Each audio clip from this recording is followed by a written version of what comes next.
इस वर्ष के एक और लेसन में आप लोग का स्वागत है।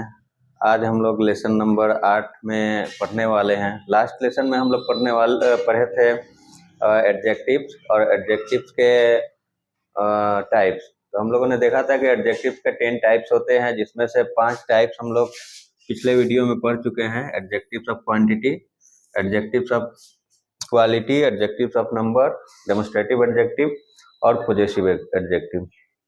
बाकी बचे हुए जो 5 है, distributive adjective, interrogative, proper, emphasizing, exclamative, वो आज हम लोग देखेंगे। और जो ये पांचों जो लोग नहीं पढ़े हैं तो लिंक डिस्क्रिप्शन में मैं डाल दूंगा, वो वीडियो आप लोग देख लीजिएगा। तो ये पांचों आप लोग को वहाँ पे मिल जाएगा। तो एडजेक्टिव्स किसे कहते हैं आप लोगों को पता है कि जो नाउन या प्रोनाउन की विशेषता बतलाता है उसको एडजेक्टिव्स कहते हैं। आज हम लोग देखने वाले हैं एडजेक्टिव्स में छठा एडजेक्टिव, डिस्ट्रीब्यूटिव एडजेक्टिव। तो डिस्ट्रीब्यूटिव एडजेक्टिव किसे कहते हैं? तो जब ईच, एवरी, आइदर और नाइदर इन चारों के साथ किसी भी वाक्य में जब नाउन का प्रयोग किया जाता है तब ईच, एवरी, आइदर और नाइदर डिस्ट्रीब्यूटिव एडजेक्टिव्स कहलाते हैं। एग्जाम्पल्स यहाँ मैंने कुछ लिखे हैं, आप देख सकते हैं कि each boy had a pen, प्रत्येक लड़के के पास एक कलम थी। Each boy had a pen. तो यहाँ ईच है, ईच के साथ यहाँ नाउन लगा हुआ है बॉय। तो डिस्ट्रीब्यूटिव एडजेक्टिव्स कहते हैं उसे है जब ईच, एवरी, आइदर और नाइदर के साथ नाउन का प्रयोग होता है। तो यहाँ पे हम लोगों ने देखा कि each boy had a pen, तो ईच के साथ नाउन का प्रयोग हुआ है, तो यहाँ पे ईच जो है वो डिस्ट्रीब्यूटिव एडजेक्टिव कहलाएगा। उसी तरह every man has his own duty, हर आदमी को अपना कर्तव्य होता है। तो यहाँ पे एवरी के साथ मैन का प्रयोग किया गया है, तो मैन नाउन हो गया, इसलिए यहाँ एवरी आपका डिस्ट्रीब्यूटिव एडजेक्टिव होगा। Either side is a narrow lane, दोनों तरफ पतली गली है। तो साइड ये नाउन हुआ, नाउन के साथ आइदर का इस्तेमाल किया गया है। तो क्योंकि either, each, every, neither in सब के साथ नाउन का इस्तेमाल होता है, तो ये सब डिस्ट्रीब्यूटिव एडजेक्टिव कहलाते हैं। तो आइदर यहाँ पे डिस्ट्रीब्यूटिव एडजेक्टिव हुआ। उसी तरह नाइदर वे वाज सेफ, कोई भी रास्ता सुरक्षित नहीं है, कोई भी रास्ता सुरक्षित नहीं था। तो वे नाउन है, नाउन के साथ नाइदर का इस्तेमाल हुआ है, तो ये डिस्ट्रीब्यूटिव एडजेक्टिव कहलाएगा। तो डिस्ट्रीब्यूटिव एडजेक्टिव किसे कहते हैं? तो जब ईच, एवरी, आइदर और नाइदर के साथ कभी भी नाउन का प्रयोग होगा तो ईच, एवरी, आइदर, नाइदर आपका डिस्ट्रीब्यूटिव एडजेक्टिव कहलाता है। डिस्ट्रीब्यूटिव एडजेक्टिव्स किसे कहते हैं? तो आप लोगों ने अभी देखा कि डिस्ट्रीब्यूटिव एडजेक्टिव जो है each, either, every, neither in सब के साथ जो है अगर नाउन प्रयोग किए जाते हैं और उनका इस्तेमाल जो है सेंटेंस बनाने में किया जाता है, तो वो जो है आपका डिस्ट्रीब्यूटिव एडजेक्टिव कहलाते हैं। आपने एग्जाम्पल देखा कि each boy had a pen, तो यहाँ ईच के साथ चूंकि नाउन लगा हुआ है तो ईच जो है डिस्ट्रीब्यूटिव एडजेक्टिव हो गया। और अगर इसी नाउन को हटा दिया जाए, ईच ऑफ यू कर दिया जाए, each of you had a pen, तो चूंकि यहाँ से नाउन हट गया और नाउन के जगह पे जो है एक प्रोनाउन आ गया, तो यहाँ पे जो है ईच जो है वो डिस्ट्रीब्यूटिव आपका प्रोनाउन कहलाएगा, डिस्ट्रीब्यूटिव एडजेक्टिव्स नहीं। तो सिंपली याद रखना है हम लोगों को कि जब भी एडजेक्टिव्स होगा तो उसके साथ नाउन जरूर होगा। एडजेक्टिव्स जब भी होगा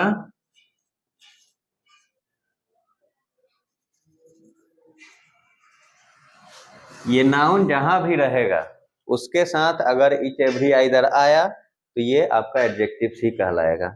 अगर नाउन हट गया, उसके जगह प्रोनाउन आ गया, एक प्रीपोजिशन लगा हुआ है उसके साथ प्रोनाउन है, तो ये जो है आपका डिस्ट्रीब्यूटिव प्रोनाउन कहलाएगा, एडजेक्टिव्स नहीं। तो ये हमेशा ध्यान में रखना है कि एडजेक्टिव्स कब होगा? जब उसके साथ नाउन होगा। ये नाउन है, नाउन नहीं रहेगा तो वो प्रोनाउन कहलाएगा। तो यहाँ पे इच जो है वो डिस्ट्रीब्यूटिव प्रोनाउन हुआ और ये जो है डिस्ट्रीब्यूटिव एडजेक्टिव्स। ये हमेशा याद रखना है। उसी तरह पिछला वीडियो में हम लोगों ने देखा था पॉजेसिव एडजेक्टिव और डेमोन्स्ट्रेटिव एडजेक्टिव, वो सब भी जो है वर्ड अगर नाउन को फॉलो कर रहा है तो एडजेक्टिव्स होंगे, अगर नाउन को फॉलो नहीं कर रहे हैं, अकेले है, सिंगल है, तो प्रोनाउंस कहलाएंगे। अभी डिस्ट्रीब्यूटिव एडजेक्टिव्स के बाद हम लोग देखने वाले हैं इंटेरोगेटिव एडजेक्टिव्स। इंटेरोगेटिव हम लोग को सबको पता है, इंटेरोगेटिव सेंटेंस हम लोग बनाते आए हैं, बोलते आए हैं। यानी इंटेरोगेटिव सेंटेंस उसे कहते हैं जिस वाक्य का इस्तेमाल करके हम लोग किसी से प्रश्न करते हैं, प्रश्न पूछते हैं, उसको इंटेरोगेटिव एडजेक्टिव, उनको इंटेरोगेटिव सेंटेंस कहते हैं। उसी से इंटेरोगेटिव एडजेक्टिव समझ में आ जाएगा कि हम लोग WH वर्ड्स जानते हैं, what, which, how, whose, whom, how. तो जिन WH वर्ड्स के साथ नाउन का इस्तेमाल किया जाता है और उसका जो है किसी सेंटेंस में प्रश्न पूछने के काम आते हैं, तो उनको जो है व्हाट, विच, होज, इन सबको जो है इंटेरोगेटिव एडजेक्टिव कहते हैं। अब यहाँ भी देखिए कि यहाँ पे क्या लिख रहा है डिफिनेशन, कि जब व्हाट, विच, होज etc किसी भी वाक्य में नाउन के साथ इस्तेमाल करके क्वेश्चन करने के काम आते हैं तो उन्हें इंटेरोगेटिव एडजेक्टिव कहते हैं। यहाँ भी देखिए व्हाट, विच, हुज के साथ नाउन आ रहा है, क्योंकि हम लोग एडजेक्टिव का डिफिनेशन ही पढ़े हैं कि वह नाउन और प्रोनाउन की विशेषता बतलाता है। तो एडजेक्टिव कोई भी हो, कहीं भी आएगा तो जरूर कहीं ना कहीं वो नाउन को फॉलो करेगा। तो व्हाट, विच, हुज etc किसी भी वाक्य में नाउन के साथ इस्तेमाल करके क्वेश्चन करने के काम आते हैं तो उन्हें इंटेरोगेटिव एडजेक्टिव्स कहते हैं। यहाँ एग्जांपल्स हम लोग देख रहे हैं कि विच पेन इज योर्स,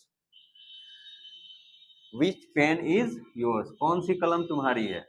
तो यहाँ पे विच के साथ ये नाउन है, विच के साथ नाउन है, तो यहाँ विच जो है वो इंटेरोगेटिव एडजेक्टिव होगा। अगर इसी का एक और एग्जांपल यहाँ हम लोग देखते हैं कि which is your pen, which pen is yours, which is your pen, कौन सी कलम तुम्हारी है, विच इज योर पेन, तुम्हारी कलम कौन है।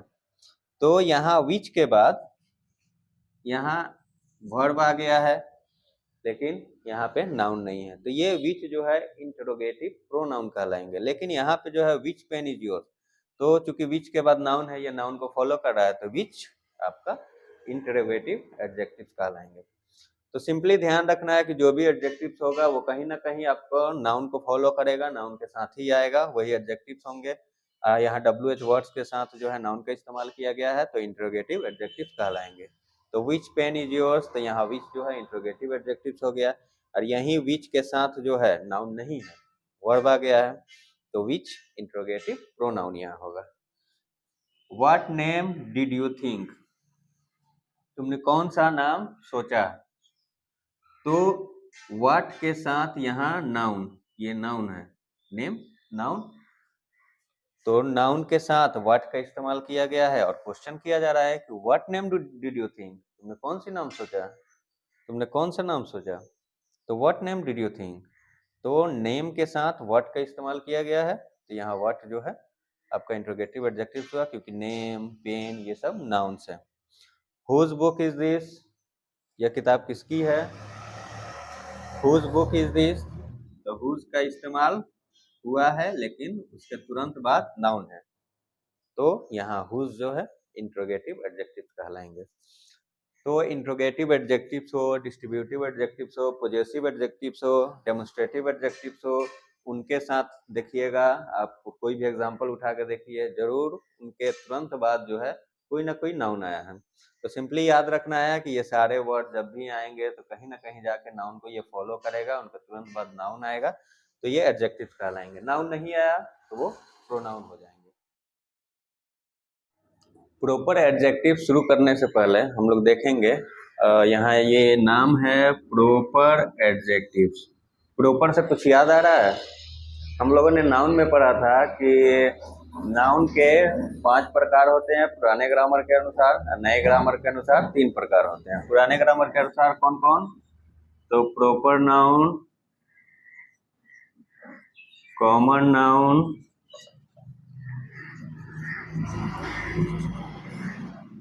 कलेक्टिव नाउन,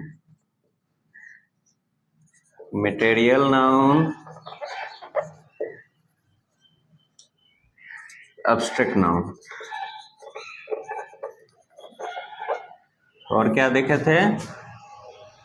प्रॉपर नाउन नए ग्रामर के अनुसार, काउंटेबल नाउन, अनकाउंटेबल नाउन।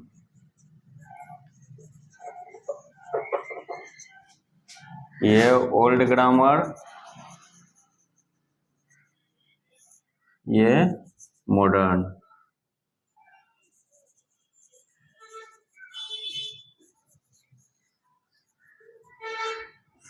ये हम लोग पढ़ चुके हैं। अगर आप लोग नहीं पढ़े हैं तो मेरा एक वीडियो है नाउन पे, उसका लिंक डिस्क्रिप्शन में मैं डाल दूंगा, आप उसको वहां जाके देख सकते हैं।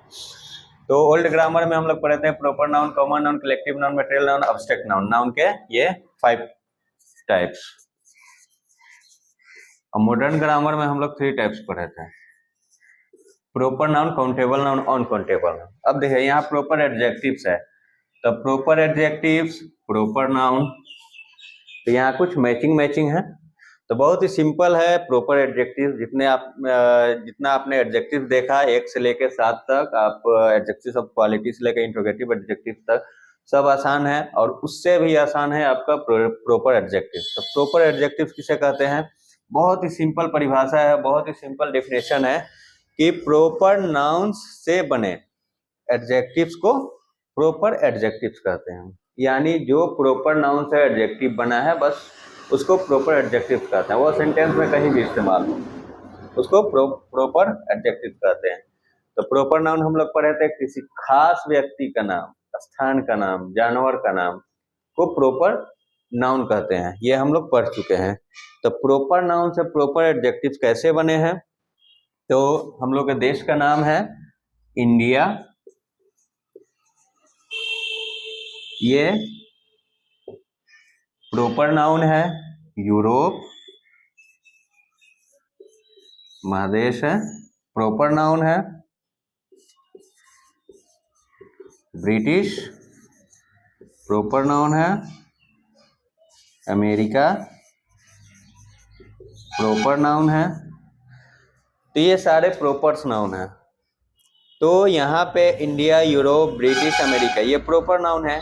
इसी में जो है हम इन लगा दिए तो ये हो गया इंडियन, भारतीय। तो ये हो जाएगा आपका प्रॉपर एडजेक्टिव। यूरोप तो यूरोपियन, ये प्रॉपर एडजेक्टिव। सॉरी, ये ब्रिटिश नहीं, यहाँ ब्रिटेन होगा, और ब्रिटेन से ही बना है ब्रिटिश। उसी तरह अमेरिका है, अमेरिका से बना है, एन लगा देंगे तो अमेरिकन। तो इंडियन, इंडिया से बना है, यूरोप से यूरोपियन, ब्रिटेन से ब्रिटिश, अमेरिका से अमेरिकन।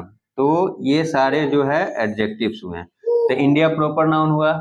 तो प्रॉपर नाउन से प्रॉपर एडजेक्टिव्स कैसे बना? इंडिया में एन जोड़ दिए तो इंडियन, यूरोप में ओ एन जोड़ दिए तो यूरोपियन, ब्रिटेन में ब्रिटिश कर दिए, अमेरिका में एन जोड़ दी, अमेरिका में एन जोड़ दिए तो ये अमेरिकन। तो ये प्रॉपर नाउन से प्रॉपर एडजेक्टिव्स बने। तो एग्जांपल्स हमने कुछ लिखे हैं कि he is an Indian student, वो एक भारतीय लड़का है। तो इंडिया से इंडियन बना है तो ये प्रॉपर एडजेक्टिव। उसी तरह आपका इंडियन फार्मर्स आर ऑनेस्ट, तो इंडियन जो है वो proper adjectives. American English is different from British English, तो ब्रिटिश और अमेरिकन ये आपका प्रॉपर एडजेक्टिव हुआ।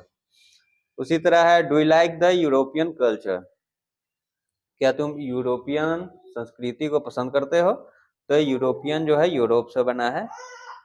प्रॉपर नाउन से जो एडजेक्टिव्स बने हैं उन्हें प्रॉपर एडजेक्टिव्स कहते हैं, और ये यही होते हैं, खास करके महादेश और देश के नाम पे ही होते हैं। तो सभी को प्रॉपर एडजेक्टिव्स क्लियर हो गए होंगे। अब आगे बढ़ते हैं। आगे हम लोग देखते हैं इम्फेसिजिंग एडजेक्टिव्स। तो इम्फेसिजिंग एडजेक्टिव्स किसे कहते हैं? तो ये वर्ड्स है कुछ, ऑन, वेरी सेम, इटीसी, ऐसे एडजेक्टिव्स जो किसी नाउन के पहले प्रयोग होकर उस नाउन पर जोर देते हैं या बल देते हैं। तो हमें कैसे पता चलेगा? तो कुछ एग्जांपल्स हम लोग देखते हैं, उससे क्लियर हो जाएगा। एक मैंने सेंटेंस लिखा है, आई सा देम, मैंने उन लोगों को देखा। मैंने उन लोगों को देखा, आई सा देम। अगला है सेंटेंस कि आई saw them with my own eyes, मैंने उन लोगों को अपनी आंखों से देखा।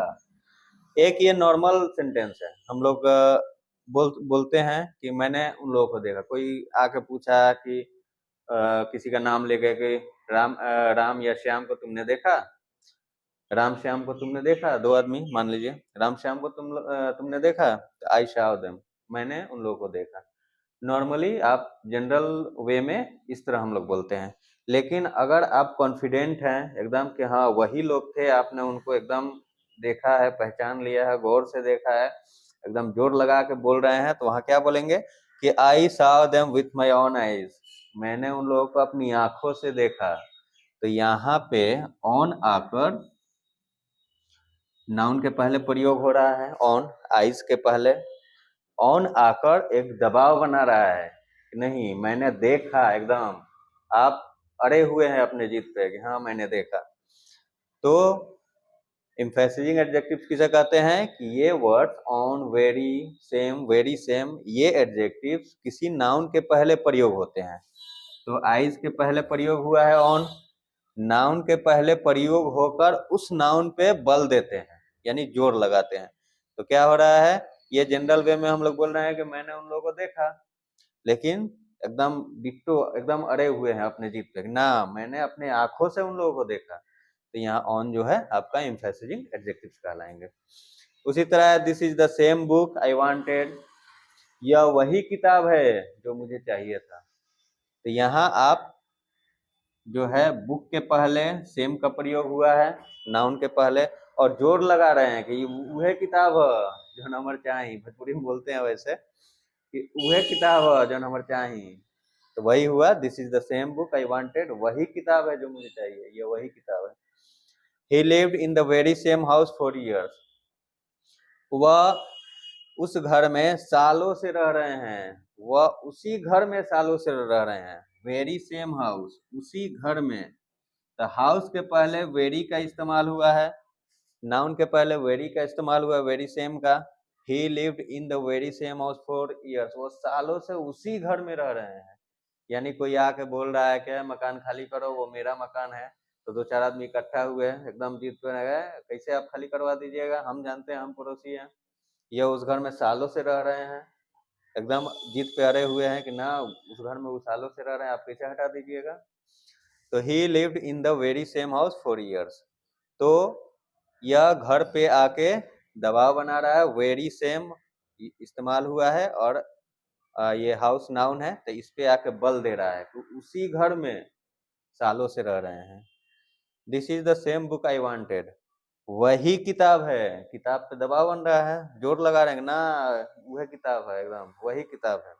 तो this is the same book I wanted, I saw them with my own eyes, मैंने उन्हें अपनी आंखों से देखा। तो नाउन के पहले ऑन का इस्तेमाल हुआ। ये एक जनरल सेंटेंस मैंने लिखा था, बाकी इसमें आप लोग देख सकते हैं कि on, same, very same, noun noun noun, noun के पहले इस्तेमाल हुआ है और उस नाउन पे दबाव बना रहा है। तो एम्फेसिजिंग एडजेक्टिव्स बहुत आसान है, बहुत इजी है, प्रॉपर भी बहुत इजी था, interrogative, distributive, possessive, demonstrative, adjectives of quality, quantity, number, सारे के सारे आसान थे। अब एडजेक्टिव्स में लास्ट बचा है एक्सक्लेमेटरी एडजेक्टिव्स, ये भी बहुत आसान है, हम लोग भी इसका इस्तेमाल बहुत बखूबी करते हैं, लेकिन हमें पता नहीं है। और अभी हम लोग से देखेंगे इसका डेफिनेशन, बहुत आसान है, एकदम क्लियर हो जाएगा। अब एडजेक्टिव्स में लास्ट बचा है एक्सक्लेमेटरी एडजेक्टिव्स। एक्सक्लेमेटरी एडजेक्टिव्स किसे कहते हैं? तो एक्सक्लेमेटरी एडजेक्टिव्स सिर्फ व्हाट को बोलते हैं, व्हाट। इसको कब बोलते हैं, कहाँ कैसे इस्तेमाल होता है, क्योंकि व्हाट का प्रयोग हम लोग जो जानते हैं कि आपका इंट्रोगेटिव एडजेक्टिव में भी होता है, व्हाट का प्रयोग जो है आपका इंट्रोगेटिव प्रोनाउन में भी होता है। अब एक्सक्लेमेटरी एडजेक्टिव्स में भी व्हाट, तो कैसे समझ में आएगा कि एक्सक्लेमेटरी एडजेक्टिव्स है?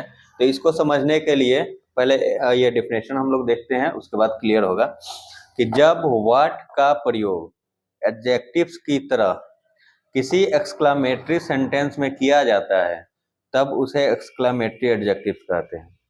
यानी व्हाट का प्रयोग एडजेक्टिव की तरह किया जाएगा, लेकिन कहाँ? तो एक्सक्लेमेटरी सेंटेंस में, तब ये एक्सक्लेमेटरी एडजेक्टिव कहलाएगा।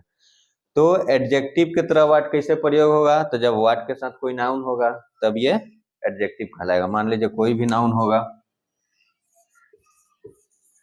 बुक, एक नाउन मैंने जोड़ दिया, ठीक है, तो व्हाट के साथ एक नाउन मैंने जोड़ दिया। तो ये यहाँ तक क्लियर कि व्हाट का प्रयोग एडजेक्टिव की तरह किसी एक्सक्लेमेटरी सेंटेंस में किया जाता है। तो एडजेक्टिव मैंने बना दिया व्हाट को, अब कह रहा है कि एक्सक्लेमेटरी सेंटेंस में होना चाहिए। तो उससे पहले हम लोग को एक्सक्लेमेटरी सेंटेंस समझना होगा कि एक्सक्लेमेटरी सेंटेंस किसे कहते हैं। तो आइए देखते हैं एक्सक्लेमेटरी सेंटेंस किसे कहते हैं।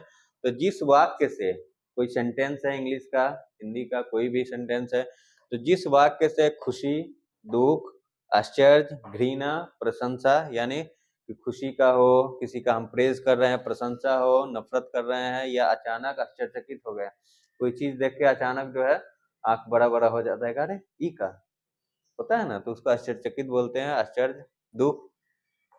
ईटीसी का बहुत तेज अभिव्यक्ति, यानी बहुत तेज एक्सप्रेशन, बहुत तेज फीलिंग आता है, का बोध होता है, उसे एक्सक्लेमेटरी सेंटेंस कहते हैं। मतलब कि खुशी का, दुख का, घृणा का, प्रशंसा का अचानक बहुत तेज एक्सप्रेशन है, तो उसको जो है एक्सक्लेमेटरी सेंटेंस कहते हैं। और मार्क्स ऑफ एक्सक्लेमेशन हमेशा सेंटेंस के लास्ट में ये लगा रहेगा। हम लोग जानते हैं कि ये मार्क्स ऑफ इंटरोगेशन है, इसको क्वेश्चन मार्क भी बोलते हैं, और ये है मार्क्स ऑफ एक्सक्लेमेशन। तो एग्जांपल देखिए, how dark the night is, इसका मतलब हुआ कि कितना अंधेरा है, या कितनी अंधेरी रात है। तो कैसे ये पता चलेगा? मान लीजिए हम दिन भर हम घर में हैं, सुबह से लेके शाम तक, रात तक, और रात को 8-9 बजे 10 बजे अचानक घर में से बाहर निकले, तो देखना चारों तरफ अंधेरा है, लाइट भी कट गई है। जैसे ही घर से बाहर निकलेंगे अचानक अंधेरा नजर आएगा, तो वहां पे ये एक्सप्रेशन आएगा, बाप रे इतना इतना रात हो गए, मतलब इतना रात हो गया। तो ये एक्सप्रेशन उस टाइम आता है।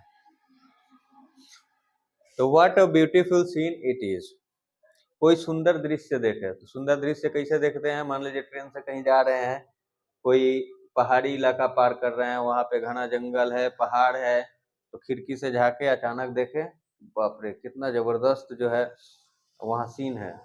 तो वैसा एक्सप्रेशन, अभी क्रिकेट का माहौल चल रहा है, हम लोग मैच देखते हैं, अभी विराट कोहली या कोई आपका फेवरेट बैट्समैन जाके अचानक 6 बॉल पे 6 छक्का मारता है, तो कितना खुशी होता है, एकदम हम उसका तारीफ करने लग जाते हैं, उसका तारीफ का पुल बांध देते हैं। वहां पे ये एक्सप्रेशन, बैट्समैन ही, वह क्या बैट्समैन है, एकदम हम लोग उछल उछल के खूब उसका तारीफ करते हैं।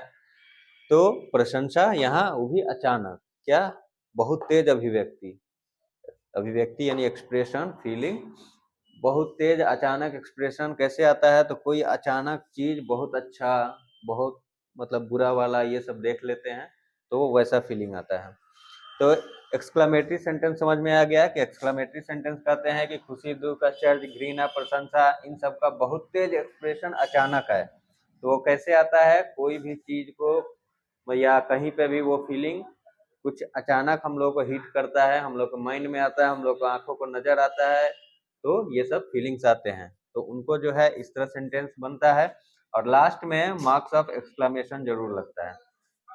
तो एक्सक्लेमेटरी एडजेक्टिव किसे कहते हैं? कि जब व्हाट का प्रयोग एडजेक्टिव की तरह एक्सक्लेमेटरी सेंटेंस में किया जाए, तो एक्सक्लेमेटरी सेंटेंस। इसी तरह what a book it is, कोई किताब आप घर में सफाई हो रहा है दिवाली का या किसी भी चीज़ फेस्टिवल में, तो बहुत सारे आपके किताब निकल रहे हैं, बुक्स निकल रहे हैं, सब साइड करके आप झाड़ू पोछा जो है अपना लगा रहे हैं। उसी में कोई अचानक बहुत बढ़िया किताब पुराना मिल गया, तो उस टाइम कितना खुशी होता है। हम लोग को जैसे कॉमिक्स मिल जाता है, राज कॉमिक्स का आप देख सकते हैं, आप अगर पढ़े होंगे या पढ़ रहे होंगे तो नागराज, सुपर कमांडो ध्रुव, डोगा, गमराज, ये सब का जो कॉमिक्स है वो हम लोग को अभी मिल जाता है घर में, तो वैसे ही खुशी होता है।